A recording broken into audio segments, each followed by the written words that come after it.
Hi guys! Welcome back to my YouTube channel. For today's video, meron ako ipapakilala sa inyo na product na ginagamit ko ngayon sa aking buhok. So, ito na guys. So, wala nang paligoy-ligoy pa. Ito na siya. So, ayan. Ito yung ginagamit ko ngayon guys. Si Mary San na Brazilian Hair Botox. Tsaka si Mary San, yung bago ngayon, yung kinuha ko is si Mary San na hair relaxing na hair treatment. So, ito nga, ubos na si Brazilian Hair Botox. So, dahil nga naubos na siya, nagustuhan ko talaga guys yung result niya sa hair ko. So, nag-order ako ngayon ng bago. And yung in-order ko naman na bago, para man matry ko yung ibang variant niya, is si Brazilian Hair Relaxing naman. Kasi ito, mas marami rin ako nakikitang reviews na ito yung ginagamit nila, si Hair Relaxing. Actually, hindi ko naman as in talaga kailangan na super straight na hair kasi gusto ko talaga wavy yung hair ko. And wavy nga yung hair ko guys. Ang gusto ko lang talaga is ma-protect siya sa damage kasi medyo ma-damage yung hair ko. Sa damage kasi mahilig akong magkulay pala ng hair guys. Ayan din niyo, kakakulay ko lang ng buhok. Anyway, bago pa ako nagkaroon ng ganito, nagkulay ako ng hair ko ng burgundy red. So, mga parang dalawang set yung ginamit ko doon. Ayan. So, tapos, kinaumagahan or after a week yata, parang hindi pa ako na hindi ako na-satisfied sa kulay. So, nagdagdag pa ako ng isa pang set. So, tatlo na yun. 2 beses kong kinulayan yung buhok ko. And, kasi naka-black yung pinaka-hair ko, guys. And, thankfully, hindi naman siya na-damage. And, ayan. After that one, mga almost 3 weeks din yata. Tapos, na-ano na naman ako. Na-bored na naman ako sa hair ko. Kasi medyo nag-fade na siya. Kasi, yung mga kulay na nag-fade talaga siya. Tapos, grabe yung mancha sa tuwalya.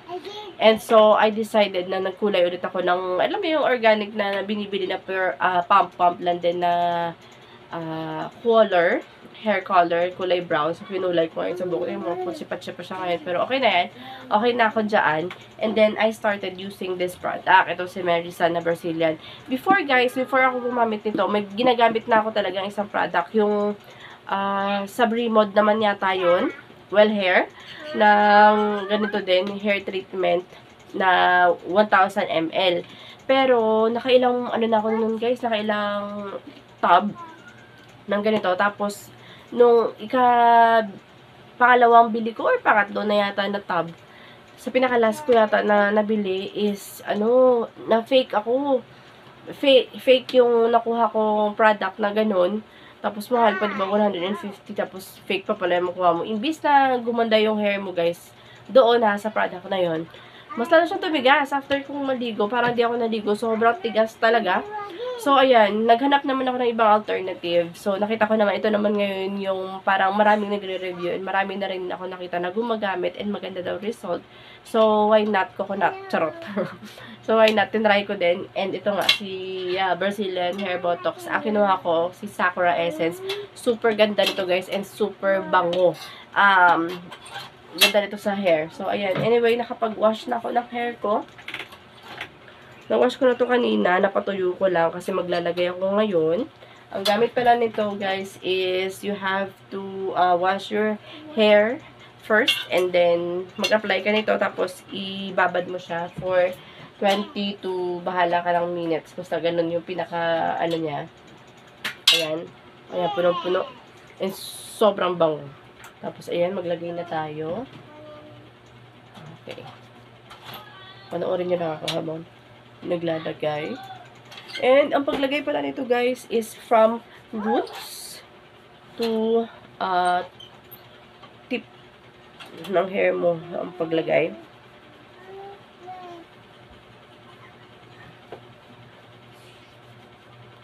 Siyempre, dadamihan natin yan.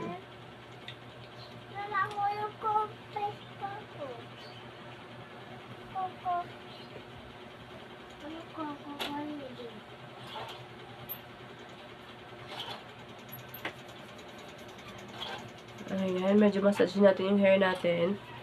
Alright, so guys, wait lang. Tatapusin ko lang to, tapos babalik ako maya-maya pag tapos na to. Okay, so ayan guys, tapos na akong mag-apply sa hair ko and I believe nalagyan ko naman na lahat.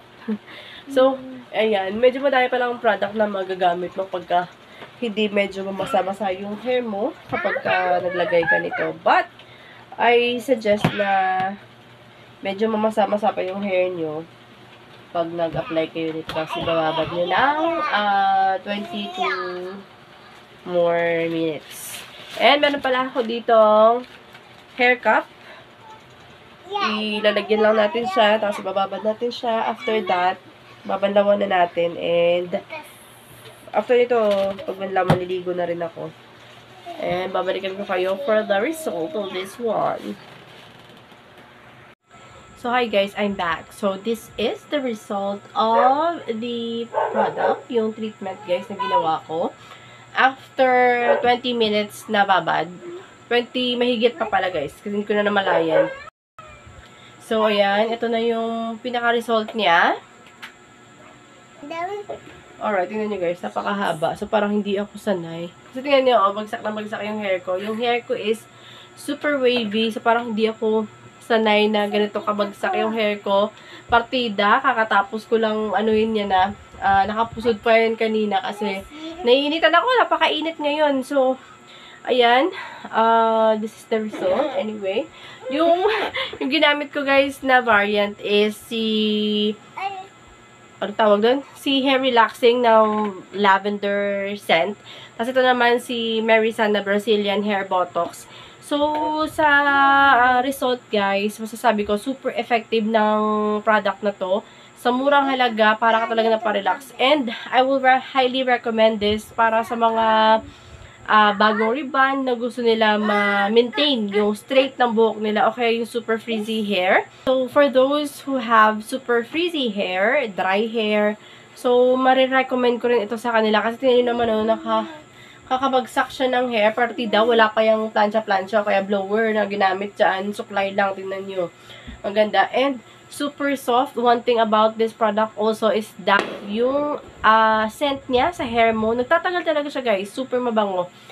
And also, yung plus factor pa nito guys, since itong product na to is ginagamit from root to tips, ang pinaka the best dito is that, dahil nga na-experience ko na rin yung isang tub is, or yung 1,000 ml na yan, naubos ko na siya. And now, I'm trying the new variant. Masasabi ko na hindi talaga siya nakaka-dandruff kahit na from root to tips ang pag-apply sa kanya.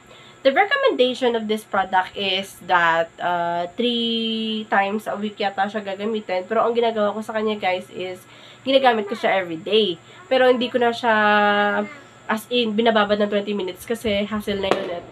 Hindi ko na siya magagawa na ibabad talaga ng 20 minutes. Mga 2 to 3 minutes, okay na yun. While pagkaligo ko talaga shampoo agad, tapos ina-apply ko na siya. Then maglalagay ako ng shower cap para habang nagsasabon ako, naghihilod, mga ganun, ay nabababad naman siya sa hair ko. Tapos, ayan, tingnan niyo yung result niya. Ang ganda, super soft pa. At saka, as in, hanggang ngayon, napakabango niya. And, maaamoy mo talaga guys yung hair mo kasi, alam niyo yung pagka gumanon ka, tapos bigla kang lumingon, naaamoy mo talaga yung bango. And, base sa dalawang to, dahil nagamit ko na nga ito, ubus na. Ito is Sakura Essence scent. And yung isa nga, yung bago is si Lavender scent.